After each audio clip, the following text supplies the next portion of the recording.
আসসালামু আলাইকুম সবাইকে। আশা করি আপনারা সবাই ভালো আছেন। আজকে আমরা দেখব কিভাবে আমাদের অ্যান্ড্রয়েড অ্যাপে একটি ওয়েবসাইটকে লোড করে দেখানো যায়। অর্থাৎ আমরা আজকে একটা উইজেট ব্যবহার করব, যেটার নাম হচ্ছে ওয়েব ভিউ উইজেট। এর উইজেটের কাজ হচ্ছে আমরা যে কোনো ওয়েবসাইটকে আমরা আমাদের অ্যান্ড্রয়েড অ্যাপে লোড করে দেখাতে পারবো। অর্থাৎ আমাদের অ্যাপটা যখন ওপেন হবে তখন আমাদের মোবাইলে যে কোনো একটা ওয়েবসাইট ওপেন হবে। অর্থাৎ আমরা যে ওয়েবসাইটটা আমরা ওদের ব্রাউজারে লিঙ্ক লিখে এন্টার দিতাম, তখন আমাদের ওয়েবসাইটটা আমাদের সামনে উপস্থিত হতো।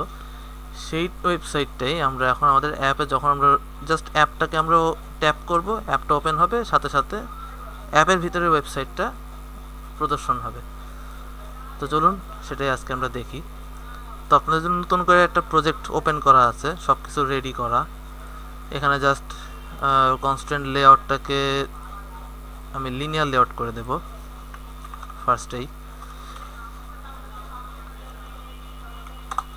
লিনিয়ার লেআউট করে দেবো এবং এখানে যে টেক্সট ভিউটা আছে সেটাকে আমরা বাদ দিয়ে দেবো, এটা আমাদের আছে দরকার নেই।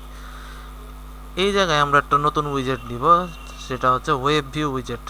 এই যে ওয়েব ভিউ,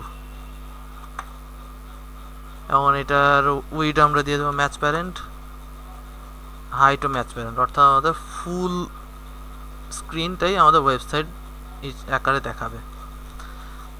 আমরা এটা একটা আইডি দিতে হবে, যেমন এটার নাম দিয়ে ওয়েব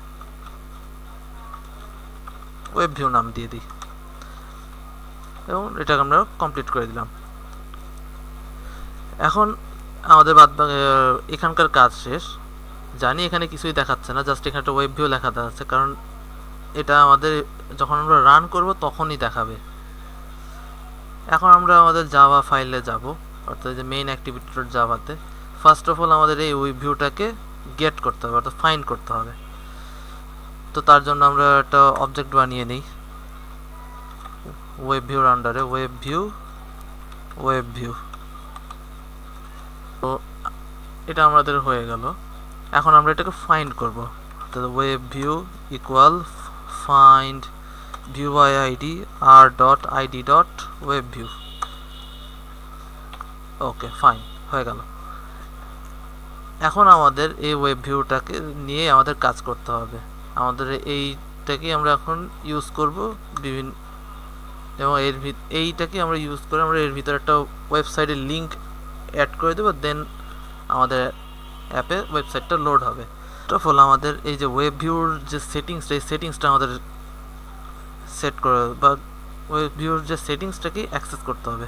তাহলে আমরা নিই ওয়েব সেটিংস নামে একটা অবজেক্ট নিব, এটা একটা প্রপার্টিজ। এরপর আমরা এটার একটা অবজেক্ট বানাবো, then web view dot get settings.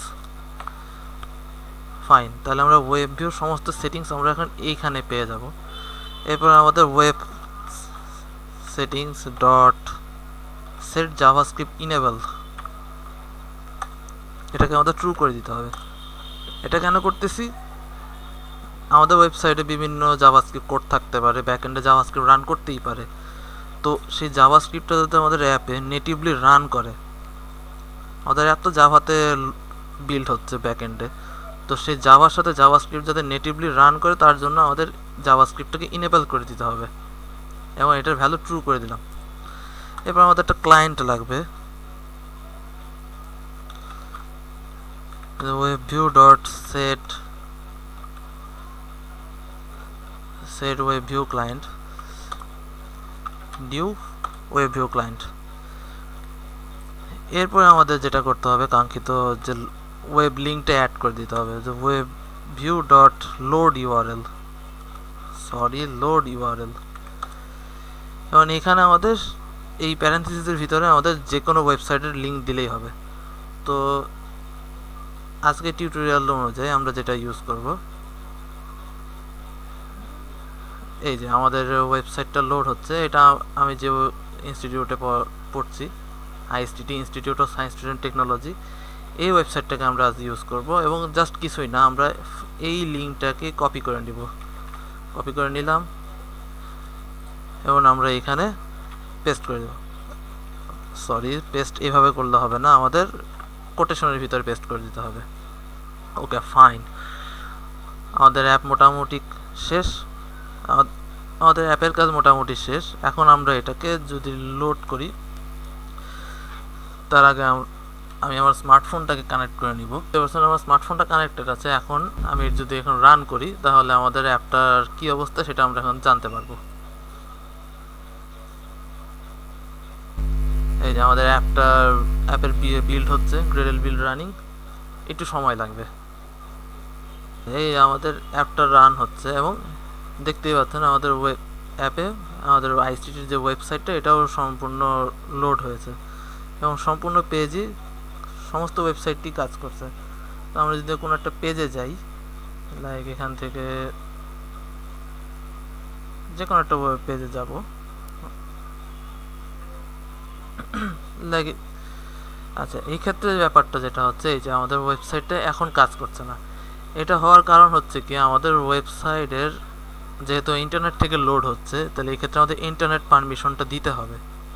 Internet permission না দেওয়ার দরুন কিছু পেজ কাজ করবে, কিছু পেজ কাজ করবে না। এটা হচ্ছে ক্যাশের জনিত সমস্যা। তো এটার জন্য আমাদের যেটা কাজ করতে হবে, আমরা এই যে ম্যানিফেস্ট ফোল্ডারের ভিতরে manifest.xml এ যাব, যে অ্যান্ড্রয়েড manifest.xml, এখানে যে আমি একটা কিছু পারমিশন দিয়ে দেব, ইউজেস পারমিশন ইন্টারনেট, এটা যদি দিয়ে এখন যদি আমরা লোড করি,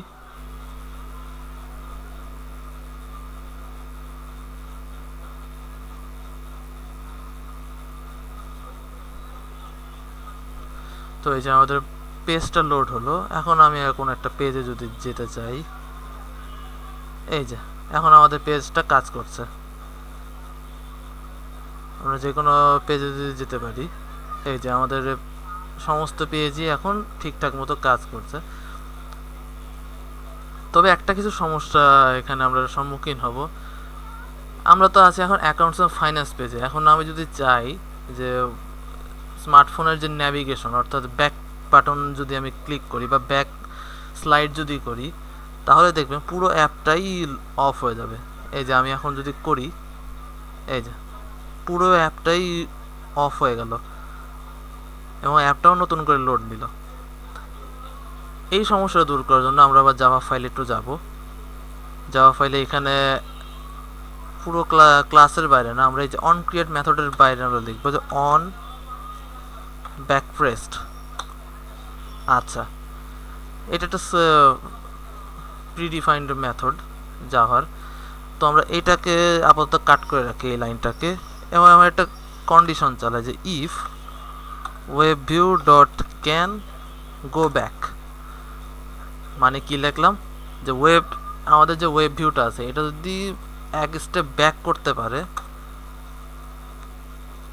তাহলে গো ব্যাক প্রেসড।